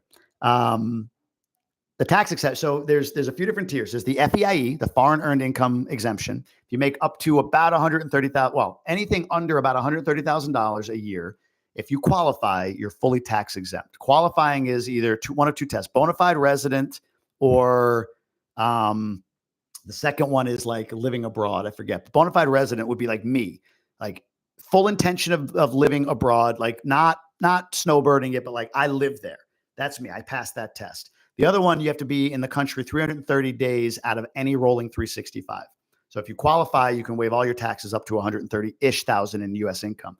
Beyond that, you've got the foreign housing credit, which allows you to go up to, I think it's like 30,000 in write-offs for housing expenses, other than the first 7. So like first 7,000 is on you. Above that, you can write off up to, I think it's 30,000. Could be wrong. 20, 30,000. Again, talk to an accountant. In housing expenses, foreign housing credit or foreign housing exemption. One of the two, FHC or FHE. I don't remember which one. And then you got the FTC, the foreign tax credit. So if you do pay taxes in another country like DR, then you can just show that to the US. So if you have any taxable income left, you can get that reduced. What's cool too is now with this, what is it? The big, beautiful bill. Love it, hate it, whatever. There's one thing in there that's good in this regard from a tax perspective. I think the standard deduction like doubled, if I'm not wrong. So as a result, it's stacked. So let's say you make 200 grand a year and you move to DR and you can claim the FEIE, first 130,000 of your 200, no taxes on it. Then maybe you have the foreign housing credit and you get another 10, 15,000 waived of that. And then your standard deduction, which I think for my family would be like 30 or 40 grand now, stacks on top of that. So you start to like fully eliminate your taxes. It's crazy. So be mindful of that, but more detail coming with my Long Island uncle impersonation, which you guys I think will enjoy. Rudy, I did this calculation. I have to find it. The ROI percentage. It's not insane. It's more like for me, and I've said this, like I'm more like, am I going to have any expense? Like, am I going to break even? And I'm more interested in the upside. I bought in Cortecito, and I like Cortecito because it's undervalued due to its infrastructure issues. And when those infrastructure issues are solved, it's already a high demand place for Airbnb. The value goes up. So my calculation is as long as, and it'll be paid off, as long as the HOA, like $180 a month HOA for the HOA plus the beach club access, as long as that is covered plus cleaning expense or whatever else I have, I'm good. And my assessment is I'm doing, I think it was like 10 days and 10 nights a month to be conservative at like $100 a night. So for that 2,000, I cover my expense. I'm good. And the ROI I'm calculating is more the upside on the value. So it's an appreciation play for me. And I say that to people, like, if you got the money that you don't need and it's not going to hurt you to like park it, buy something in an area that has upside. This is in the US too. Like buy in a distressed area or a distressed asset and let it run up over time. Like that's the best play in real estate. It's not cash flow. Cash flow takes 1 million units to buy. I know I've owned 43 myself, and then I've syndicated 250. Cash flow is so hard in real estate. The real money is made in the liquidity events, in the exits, the sale, the refinance, or whatever. So Cortecito for me is a value add play more than it is a cash flow play. Hope that makes sense. But I did calculate it somewhere. Were you able to find any info about the condos that were built in front of Hard Rock Hotel? Do you think it's worth buying one in that location? Melissa, I don't know if it was you that messaged me, but is this, there's Noval, Cana Bay, and then there's Cana Rock. Is that what you're referring to? Let me know. Love your content. I'm in Santiago. Thank you, JTM. Working remote from New York, and this is interesting info. Good. I'm glad. I'm just out here like rambling at this point, but what have we got? I've got like an hour and over an hour. Do you mean your permanent residence first, then citizenship later? Yes, correct. Permanent residence, then citizenship. And the way it works, because my wife is Dominican and we've been married more than 2 years, married 15 actually in September. I can apply for permanent residence. I can do it from the US. I don't even have to be in DR. You can go to the embassy and do it. And then instantly upon approval, I can apply and get citizenship. It takes a little while, but the path, the citizenship is the ultimate goal is kind of what I'm saying. But you're right. I have to be a little more careful with the language. I'm going for residency and then citizenship.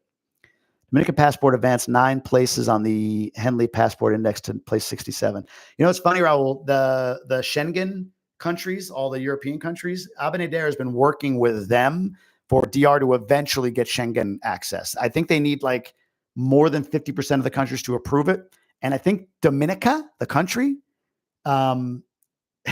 is approved for Schengen. And the only holdup now for the Schengen nations is like freaking Dominica. I think it was Dominica. Somebody can correct me. Maybe it's another Caribbean nation.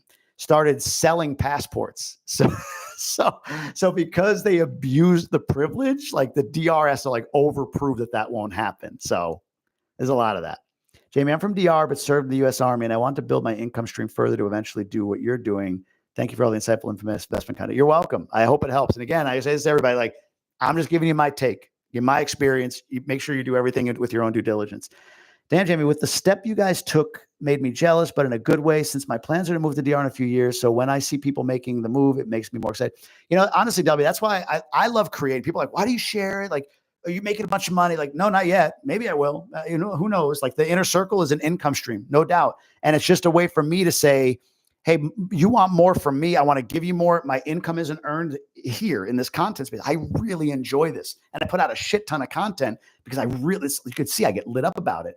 And many of you give me such great feedback about the content that I want to do more. And I want to add value like that, like inspiring people and showing them that like, it's like, if this goofy looking dude can do it, great. The inner circle is my way of saying like, I want to spend more time here. I just got to be able to make it financially viable for my family. So that's why I put it up there personally. But more than that, it was an answer to a few things like, Jamie, I'd love to meet with you. And I always have to say I can't, but inner circle, I do Zoom calls once a week with everybody, the whole group. So we meet there.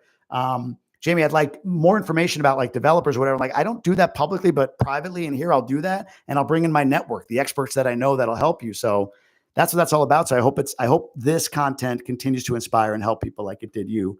Justella, I think it is. I'm having a villa built in Cabarete and I'm retiree living in Canada. I would like to get residency in DR. When should I start the application, after or before I close the property? David, a lot of situations, like if you're married to a Dominican, start it now. You can get it pretty quickly. If it's like you're just Canadian without anything, I think it's $200K. If it's over $200K, then I don't know when, to be honest with you. You have to ask like an attorney. But if you're under contract on a $200,000 property, or if you're under contract, I don't know if that's, I think you might have to close on it to own it. You might have to have the deed of a property valued over $200K to apply for your visa and citizenship through investment. So that's my best answer. I hope that helps. Planning the same move in the near future. Very educational, useful. Good. I'm glad. Congrats, Jamie. I really like your content. I own home in Vistacana. I love Vistacana. Riot, Pat Riot, if you like a more genuine DR culture experience, Puerto Plata, the North Coast, or where it's at. Love it up there for sure. By genuine too, and I know Doug, so I'll give him a little shit. He also means like, lacking electricity and that sort of thing. So just saying, like if you want the more parallel, and then I always say this to people, like Punta Cana has a very thick, it's like the crust of the earth that you have to get through, very thick tourism veneer. And what I couldn't see for a while, and what you can't see if you don't spend significant time there, is once you get past that tourism veneer, and school, by the way, for your kids is a great way to get past it. You see that where the genuine, authentic Dominican life is, you see how big a family community it is. I always say this, there are 7 K through 12 bilingual US accredited international schools in Punta Cana. That's my proof. And they're like, there's not like 10 kids in these schools. Like they're fully populated.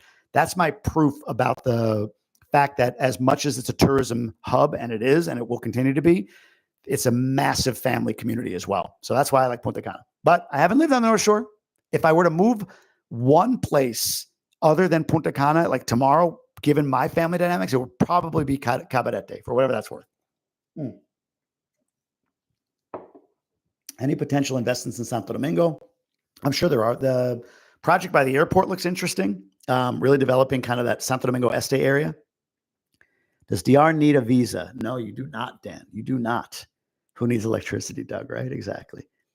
Okay, let me answer a couple more, and then I'll leave you guys alone. Unless you're having fun, I can go get some, I don't know, some beer. Just hang out on a Friday afternoon with all you guys if you want. Although I don't like beer. I don't know why I said that. I like Mike's Hard Lemonade. I'm foo-foo with this shit. What was another question? Best place hotel to receive 2026? Best place or hotel to receive? Guys, I'm an unabashed supporter of the Hyatt Ziva, Hyatt Solara. It's more expensive, but it's incredible. Is an income of $5K sufficient to live comfortably in DR? We talked about that. Purchasing real estate, we talked about that. As far as becoming a citizen, waiting for the expat taxes video. Somebody else asked about it. It's coming soon with my Long Island uncle accent. Are you planning on buying a house now in Punta Cana? Yep, we talked about that. Did you miss Doña Pula while in Michigan? That's a great question. Did you miss Doña Pula while in Michigan? It says, for real, did you crave anything from DR? No, we're here still. We're going to probably extend 1 week. I got to figure that out because we're set to come back tomorrow. Just because the inspection on the house takes place tomorrow. I'll be honest with you guys. No, the thing that I crave is just that's where my life is. That's where my routines are. I'm in my house in Michigan, but we're completely out of routine. We're completely out of our social network here, right? So that's home, period. Whether it's Dominican Republic or Michigan or New York, where home is, right? So that's what I miss. And my kids the same. Every so often they're like, I'm ready to go home. Want to see the dogs. I want to go get back into soccer, see my friends. So it's just home. So it's not oh my God, it's so much. I mean, I do those videos on Instagram, this is better in DR than US, this is better in US than DR. That's for us. It aligns with our values. So it is home. So I miss home, if that makes any sense. If your car and house situation here, we got the another cost of living question is solved for a couple without kids enjoying life well, like a local, not vacationer from the US, 3,500 works per month. Yeah. Oh, that's not a question. Okay, Lenovo. Yeah, I agree completely. 5K is a lot outside of Punta Cana. And Cap Cana and other locations, it is less expensive. Yeah, it can be. But yeah, I love the qualifiers you put in. That's a perfect way of putting it. Look, if your house is paid off, if your car is paid off, you don't have kids, then, and you want to, you're going to go to like Colmados for a night. You're not going to like the high-end restaurant. I completely agree. You can live cheap. Just understand what you're getting for it. That's all. And that's exactly what I take from that comment, Lenovo. So I appreciate that. I miss the cold Presidentes. One thing I do miss, we've had a string of really nice days here, but like when it goes gray here, it stays gray. Other than like 1 3-week period down there, like gray burns off fast in DR. Like it's incredible. So weather, I miss a little bit. House tour before you leave? No, Dan, that's weird. No, maybe. I don't know. We'll see. What private schools would you recommend for 2 kids, and how much should I budget for that yearly? Lost Legacy. If you're looking at Punta Cana, I actually did an Instagram reel on this. I think the best potential school, and I don't share where my kids go. My kids go to this kind of like specialty school, but I'll give you the U.S. accredited ones. My kid's school is not U.S. accredited. But the best school, I think, in the area for like U.S. accredited and everything is going to be Ashton School. I think they're the most intentional, like we are a school. We're not a developer that has a school, but we are a school. That to me would be number 1. I think number 2 is PCIS. I think number 3 is Bavaro Bilingual. That would be my top 3. Bavaro Innovation's in there. I hear good things about them. I don't know enough about, but I know people that go there, their kids go there, they like it. But those 3. So those top 3 that I just mentioned, Ashton, well, top 2, Ashton, PCIS, you should budget, it goes up depending on the age of your kid, but you should budget between $8,000 and $10,000 per kid per year, US. Bavaro Bilingual is probably more like between $500 and $7,500 per kid per year. Then after that, my next spot would be, let's see, that's 3. Bavaro Innovation, which I think is even less. They might be like $2,000 to $4,000 per kid per year. Could be wrong. What am I forgetting? Heritage is the bottom of my list. Heritage is like 12 to 15 per kid per year. It's a fine school. I just don't see the value proposition for that much versus the other ones. So there's Maximo Potencial. Maximo Potencial is good. The only issue is they don't have a full campus. They're like in a building, but US accredited. They do their graduations in Pennsylvania, and that's in the PCIS Ashton range, like $8,000 to $10,000 per kid per year. I would say I might be missing a few, but those are the big ones. I don't know if you mentioned where my gym is located. It sounds like a good deal. Yeah, Monami. My gym is called Body Shop, and there's one in Downtown Mall, which I think you can do for like $80 a month. And then there's one in Blue Mall. That's the one I go to more regularly. I can go to either one. Well, with a Blue Mall membership, you can go to both. With a Downtown Mall membership, you can only go to Downtown Mall. In fact, with a Blue Mall membership, you can go to all of them. You can go to every body shop in the country. There's one in Santiago, one in Santo Domingo. I think there's maybe one more somewhere else. We paid on Black Friday $3,000 for the year for each of us, so $6,000 total. You do that math, it's like $250 a month, and people are like, "Are you crazy?" I am, but here's what we got for that. We got access to all the gyms, all the classes, and then we got a 3 times a week personal trainer. So 12 times a month, I have a personal trainer that I work with, which helps me. Just it's scheduled. I show up, somebody else thinks for me, and I just get to like do and go home. So for $250 a month, just think about like, what would you pay in the US, right? Again, it's not cheap. It's less. And what you get for the money is more. And you don't need to do this. You can get there's a Gold's Gym in Vedon that's like $40 a month, I think. But for $250 a month, I would challenge you in the US to find a gym where you get like a top-notch, like Lifetime Fitness style gym or like a Equinox style gym, all the classes you want, and 12 personal training sessions in a month. I don't think you can find that. Dariobi, tell me why. Already done. So tell me why. I want to hear your thoughts, and then I can share whether I agree or disagree. Thank you so much for all this information. You're too funny, and like the crazy face. I try to keep it entertaining, Rudy. Try to keep it entertaining. While we're waiting for Dairobi to tell me why not to sell my house, I'm going to go to other questions if I have any. So we got status of Mechz. We talked about that. Oh, I like this one. This is a good one. And the answer to it is no. Can you live? This is Lirada 4. Can you live in Cap Cana without a vehicle? Absolutely not. You can live there at least. I mean, a golf cart's a minimum, but like even still, you need a car. There's no in Green Village is a small grocery store, but there's no like full grocery store in Cap Cana. You got to drive to that. Cap Cana is huge. So you got to drive if you want to go from like Green Village to the fishing lodge. That's a big drive. You can do a golf cart, but it's a long way. You want to get to the beach, it's long. Cap Cana is big. I believe in it. I did a video on it. I'm excited about it, but I can't imagine existing in Cap Cana without a car. Can't imagine it. I mean, Uber it's a pain in the ass to get through the gate. So if you want to even use Uber, like good luck letting them getting the Uber into and out of Cap Cana. Like, no, I think you need to. Do you know a school accredited in USA in La Vega? I did know of one. Just Google it, Noreldo. Somebody asked me that. I Googled it and found one. I don't know anything about it, but there was one there, and I believe it's U.S. accredited. Regarding FEIE, if you earn a U.S. salary but live abroad, no, that's the whole point, JTM. It is earning a U.S. salary. Like I get the question because I had it too. I was confused by it. FEIE, foreign earned income, right? Initially, you're thinking that means earning income in a foreign place. It doesn't mean that. It means that you are foreign and earn income. So it's specifically you earning US dollars. The FTC, the foreign tax credit, is if you pay taxes in another country, you can credit it against your tax burden in the US. But if you pass the FEIE, like me, I don't pay anything in DR. Not right now. Everything is US based. You guys join the inner circle, you do this, you do that. Everything goes to a Stripe account in the US bank accounts. All my money's earned there. I thought first you had to show some income and pay some tax in the FEIE. If you followed me when I said that, I apologize. That was wrong. You don't have to pay any taxes. And how I know that is Dubai doesn't have taxes. Expats living in Dubai get to use the FEIE. Dubai, you can't pay taxes even if you wanted to. And the second thing I thought was that there was no prorating, and there is. Like if you can prove, anyway, that's getting too in the weeds. But my point is that the FEIE is specifically for you if you pass one of the two tests, the bona fide resident or the residence abroad. I forget what it is. It's two different tests. If you pass one of those two tests, then you can exempt your taxes. My understanding is the U.S. is saying, like, look, we collect taxes for public services, roads, highways, hospitals, all of that, right? If you're not going to be using them, then we're going to give you an exemption up to a certain amount for paying taxes. Like, we're not going to collect from you if you're not here. That's why you have these tests. Like, do you live somewhere else, like permanently or most of the year?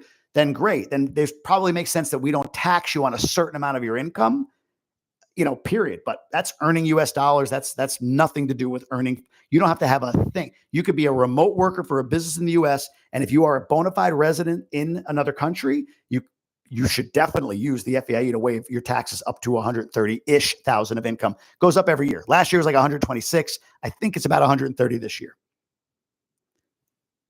Can't deal with the audio. KK, my audio is bad? Guys, if my audio is bad, let me know. I apologize. Any opinion on Boardwalk Development's quality finishes versus other developers and Los Corrales? Pat, no. I mean, I think you're going to get, I'm expecting contractor grade for whatever that's worth. Audio's good. Okay. You may have been on the audio before when I turned it off and I turned it back on because the audio before was not good. Good luck with your sale and purchase. Okay. You do not specify if the same applies to married filing single, does it? Monami, married, yeah, it's 100. It doesn't matter what you're filing. It's the FEA is 130,000 per person. So like if your wife or husband doesn't make any money, they can't qualify. So like, let me unpack that a little more. Let's say you make $260,000 a year as a family, but you make that and your wife doesn't make any. It's 130 per person. Filing jointly, it's still only 130 that you can write off because you earn all of it. If you had a business and your wife worked for your business and you say, wait a minute, I was making 260 out of my business, but now I'm living abroad. Like, let me hire my wife and pay her 130 as long as it's legitimate. Talk to an accountant. Now, like your whole 260 could be exempted because it's a per person thing. Doesn't matter how you file. So per person, 130. That's kind of the deal with it. So what, Regina? I appreciate it. Monami, thank you. Did that answer your question, Monami? Let me know. And then I don't think I ever heard back from just rented the house. You never know if you want to come back. Oh, yeah, Dayrobi. Okay, good. Yeah, I completely agree. The reason we're selling right now is because we're up against a cap gains tax cliff. So, and the other part for us is we're in Michigan. Love it. Beautiful. But we're only in Michigan because my job moved me here in 2017. We have no ties here. If we ever decide to go back to the United States, I've said this in other videos, we actually had this whole conversation because we love our home. We have a great place, great neighborhood. It's awesome. It's like 3% debt. Do we want to give that up? Then you have the tax. But the other big question was like, well, do we see ourselves coming back here? And we kind of went like, no. If we end up moving back, kids in high school or whatever, we would go to Boston, where my wife's family is. My family is not far away in New York, upstate New York. So Boston would be home in the US if we came back. So that's some of the decisions we made. But you're right. We rented this long because, until like last year, we hadn't decided we're going to stay indefinitely. So we don't know if we want to come back. But if we did, we honestly, the house we're buying, my plan is to aggressively pay off the mortgage, and I would keep it no matter what, because the rent level there in the village where we live is insane. So it's a great passive income vehicle for us. But that's our story. How much should someone make in the US to live in Punta Cana remotely? Like we talked about, Dan, I think it's like, I think 5K or more, it should be your target. I think under it gets tough, or you're going to give up on some stuff. And if you can, great. But that's my take. We talked about the quality of the finishes. Audio's fine. Gloria said, thank you. That is wonderful news. Oh, Monami, yeah, on the tax thing. So there you go. You got your insights there. Talk to an accountant or talk to the attorney. Gabriel, please. And even him, on this stuff, I would talk to an accountant in the US still. Like I said, Gabriel, my attorney, is the most knowledgeable on both that I know. He's got the DR stuff down cold, and then he knows a lot about the US, more than any US person I've met about DR. But it doesn't mean he's got it all. So I would definitely run anything by a US-based CPA. Investment either way. You're recently in Sosua. Thoughts on future purchasing in Sosua and area considering the current crackdown underway? Kevin, it's interesting. I don't have any plans up there. I think it's a great area. I think it's a great investment. I did that video where I said, actually, from a family, and I'd been there before. I kind of knew what I was doing during the day, family at night. It might be a little crazy, but that crackdown's a big deal. And I don't know enough about it. I actually watched, guys, the Gringo King? I wish we had the music that, I watched the Gringo King. He just did a video recently on it because that's his spot, man. If you're going to watch somebody, he's the guy. So I watched his stuff, and it was interesting to hear him. He said, there's been crackdowns before. This one feels different.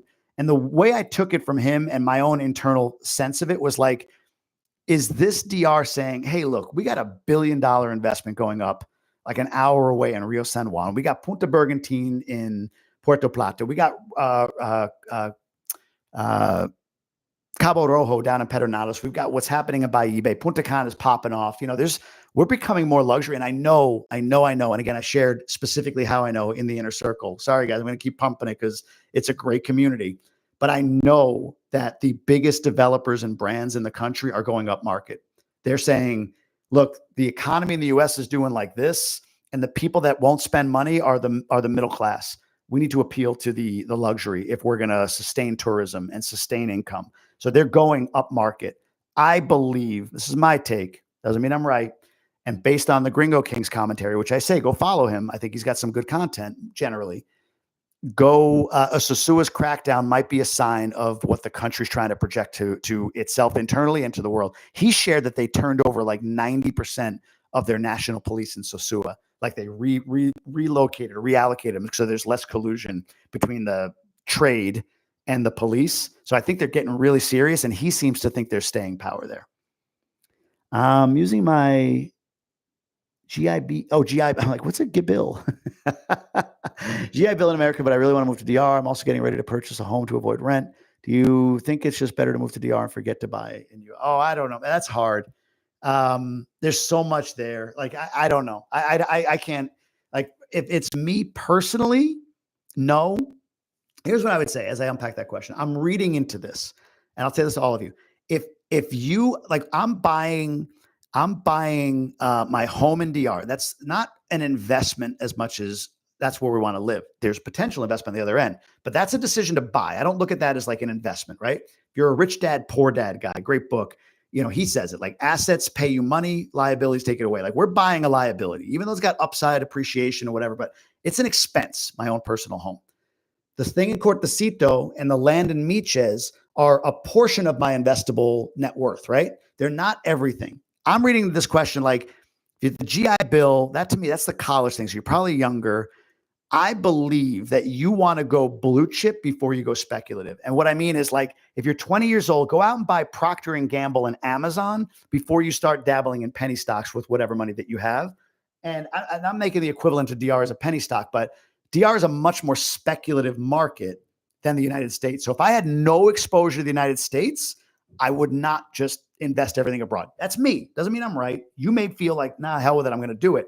So whatever suits your lifestyle and preferences. But if you're asking just from a pure like protection of capital standpoint, have assets in the US, stock, real estate, whatever. And when you get to a point where an investment in a place like DR would not hurt you terribly, like it would hurt, but it wouldn't be like, there goes my nest egg, then invest in DR. That's my take on it. Does that make sense to you guys? Or what do you guys? I'm curious if some of you agree or disagree. I think own assets in blue chip developed places before you start buying it. Like everything I talk about investing in DR, look at it like if you saw, like if net worth was this whole phone, right? The whole phone represented like all the money you have. Understand that I'm talking about this little, where is it? This little piece in the center, like that size of that hole is all I talk about in DR. Like zoom in on that thing. Like I'm not saying, I never ever advocate take everything and invest in DR. It's still a speculative market. And within it, there are better spots than others that are like more blue chip than others. Like Punta Cana, Gruber Punta Cana, I believe is a blue chip investment within a speculative market. Doesn't mean it's as blue chip as a US investment still. I hope that makes sense. I want stability and I'm lacking a portfolio. No assets. Yeah. It does sound like I need to know my stuff. Yes, it's not for the faint of heart, but that's where you make the boomer bust, right? Like if you understand, and I'm still in the understanding phase, I'm learning and I'm sharing.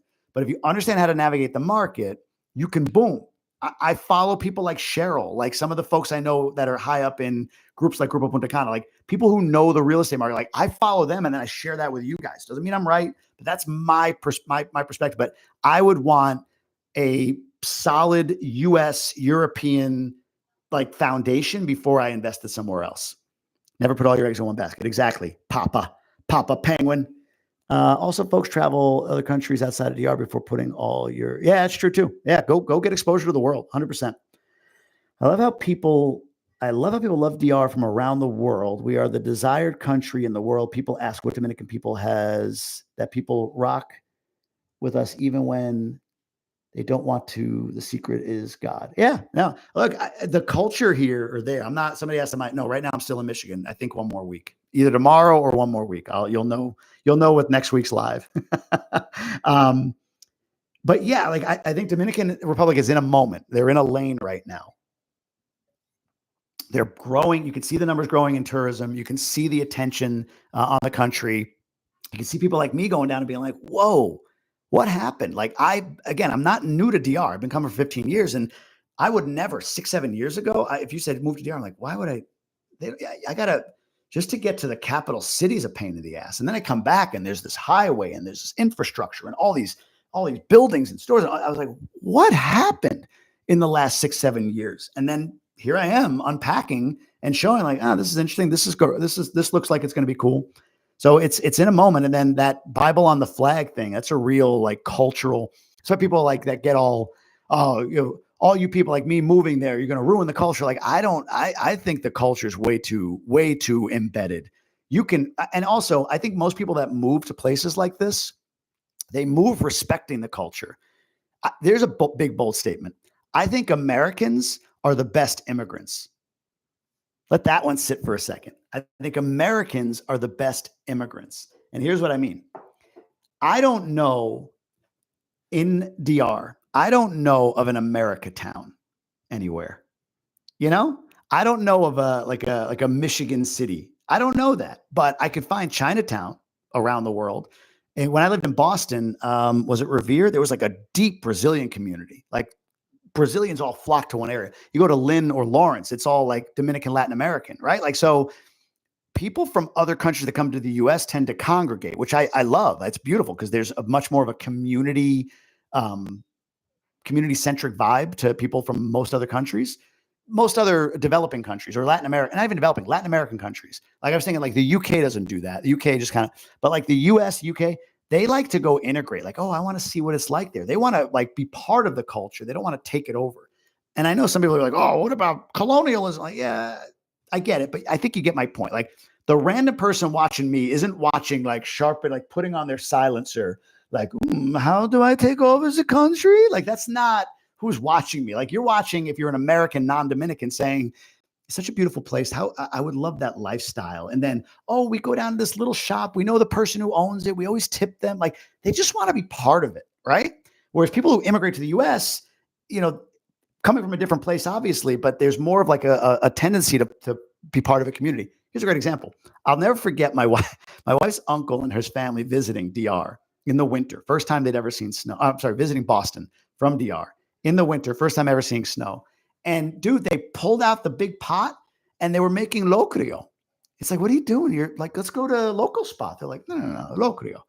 The other way is you're from the US, you go to DR, you're like, I want to find, what are these colmados? I want to find one of those colmados and go there. Or comidor. I want to go there, right? Like, you want to go try the stuff that's local. You don't want to go eat at Burger King. But like, people from DR that come to the US, my family at least, my in-laws, they just want to make more Dominican food. Funny joke is, like, when I go to Boston, my wife's aunt is always like, oh, I'm going to make you sancocho. I'm like, okay. Like, I get enough. Okay. She's excited to make it, but like, that's what we eat. We eat Dominican food all the time. I actually want a burger. That's why I eat burgers all the time. When we go out to dinner, it's like a break from rice and beans and chicharron or whatever. So I don't know. It's just a thought. Papa Janas, I think it's Janas. No laws, too much corruption. Is there more to that, or is it just the beginning? Let me see. There's more above that. Papa. I don't see Papa. So no laws. I'm asking for 500K. Oh, here it is. Funny. I'm pulling out. Anyone want to buy my compound in Santiago? Message me. Oh, there you go. No laws, too much corruption. Yeah, I'm sorry that happened, man. Like, yeah, there's definitely corruption, no doubt. You know, I shared this last week on the live. It's like there's people who challenge my bubble status, and I admit fully that I choose to live in a bubble, but they don't. Like, I'm doing life there, right? Like, so life pops up. You know, you test systems, medical, legal, all of that, insurance. You test systems there, and you go through some stuff that's like scary, and yet I still choose to stick around. But I completely get, for some, like what Papa Jen is like, this isn't worth it to me. I get it. I completely get that. It's a different place, and it takes a different way of living, and I'm still adapting to it. My wife is still adapting to it, and she's Dominican. So for whatever that's worth. La Romana is the most Americanized town, I think. When you made JTM Americanized, what do you mean? Like, give me more perspective on that. I learned from my buddies while in service. We like to immerse in the culture and that food. Yeah, exactly. Yeah, that's what I'm saying. I'm not saying like one is better than the other, but that's kind of the deal. How are the boys coping up there in the US? They're good, Dan. Thank you for asking. They're good. They're in summer camp here. You know, we found a camp they go to every day. Like, they have a good life. So they're good, but they, you know, this is not home. So home there is what they crave. So that's and if it were the other way around, it'd be the same way. If we lived in DR, if we lived here and we were visiting DR for like, you know, 3-4 weeks, there'd be a draw to come home, see their dogs, see their friends, but that's home. So they're doing fine. If Mexico gets accepted into BRICS, the peso will not be attached to the US dollar reserve. It would be gold backed again. Will that be for all countries that use pesos, for example? I have to dig in deeper on this, TNT. I know BRICS, obviously, and I get your point, but maybe I missed this. Is BRICS gold backed? I thought BRICS was a fiat. Maybe I'm wrong. I could be completely wrong on that. So I'll take the education. Is BRICS gold backed? Let me know that. BRICS is gold backed, 40%. Oh, okay. Fair question then. I have to look into that a little bit more. I have honestly, I am not taking BRICS seriously. I have my reasons, but it's an interesting question. I'll have to check that out. La Romana is a pretty chill place. Almost every city other than the large cities are chill places. Everybody in the neighborhoods know each other. Yeah, I see.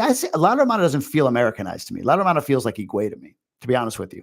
Like Casa de Campo, sure, like that's Americanized, but I think if you're like the most Americanized, honestly, is right where I live, in my opinion. You know, maybe neighborhoods in Santo Domingo, like Piantini, Naco, those kind of have like a New York City vibe, but Yeah, I mean, I think there's intentionality around Americanizing, if you will, or Westernizing where I live specifically. That's my thought.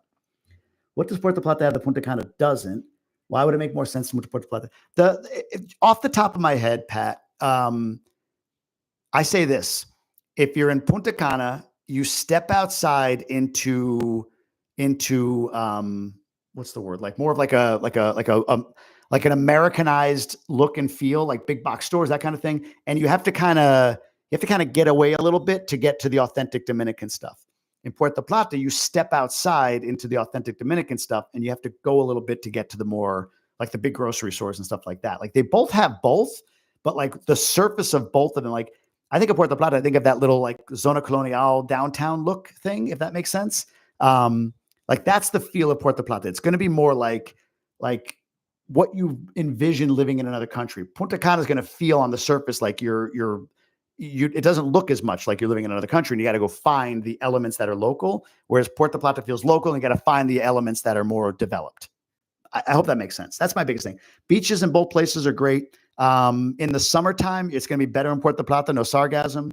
You're not going to have like Puerto Plata, Santiago is my hurricane escape plan. If a really bad one rolls through Punta Cana, so less likely you get one there. More earthquakes up there for whatever that's worth. Not that I think earthquakes are a huge deal overall for DR. There could be a big one, of course, but that's more of a Haiti thing based on where the fault line goes. And it does run through DR, but it doesn't seem to impact it as much.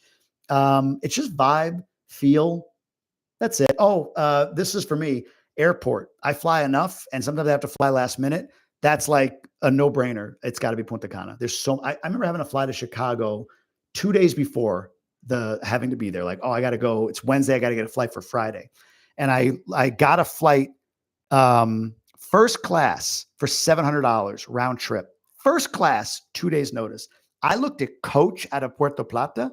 It was over $3,000 with 2 stops. So that's another thing for me personally, the airport and that amenity is big. Oh, and then electric power. You're going to lose power in Puerto Plata. You're not going to in Punta Cana. What else do we have here? What's Puerto Plata have? Game changer. DR is the best country to be. TNT, can you expand on what you mean by that question? Like what it means for our money in DR? Pat, it depends on what the family is looking for. Yeah, it's true. Mexican peso is not equal to Dominican peso. Can you import a vehicle older than 5 years? No, you can't. Jamie, check my place when you have a chance. Villa Las Palmas, Tamboril. Please advise me on a realtor. Is that that's a house? Papa? What is that? Oh, that's the Santiago. You're the one looking for Santiago. Yeah, I'll have to take a look at that. Villa Las Palmas, Tamboril. Okay, I'll take a look. I think that's all I got. If there's questions that you have, on Instagram, DMing me helps. Every Monday, Tuesday, I put up a story for AMA. So I used a bunch of those here. I think I got out the ones that I really wanted to. Guys, got 2 hours we've been on this. So hope it was helpful. Hour, 47 minutes. Yeah, I appreciate you all joining me. I don't know. What do we do at the end? Do I say there's a video up there? Because this will go on my feed. I don't know. But I appreciate you guys following along. If there's anything else that you want to know, let me know. Oh, real quick, I'll end with this. Mechz, if you're interested in that Mechz project, $50,000 or $20,000 lots of land, you'll hear some stuff on Monday. The risk is the inner circle, which is like 300 members now, I think. The inner circle eats up a whole bunch of the best lots between now and then. So I'm looking to grow the inner circle. It's something that I really enjoy putting my time and energy into. I have to make sure that there's a return on that. It's $9 a month. The link is down below in the description as you see this post. You can look at all my videos. There's a link in the description. If you want to jump in, we got a Facebook group, but we email everything out. If you're not in Facebook, but today, tomorrow, and Sunday, that inner circle, what is it, July 25, 26, 27, is getting first dibs on all of the stuff in Mechz, Magua, the town right next to Mechz, about 15 minutes from Playa Esmeralda. They're getting all of that. So that's my call to you. Plus, if you want an attorney to help you work on that or whatever, my attorney in there will discount his rate. He discounts it like 50 or 80 bucks, something like that. So you get a better rate for the $9 a month. Plus, you'll get first access and all the bonus content and the deep dive stuff that I do is all in the inner circle. So I appreciate y'all. I'll see you all soon. Have a great day. I'm going to do this for the video because I like to put an end screen. Check this out. YouTube wanted you to see this. I'll see you all. Have a great one.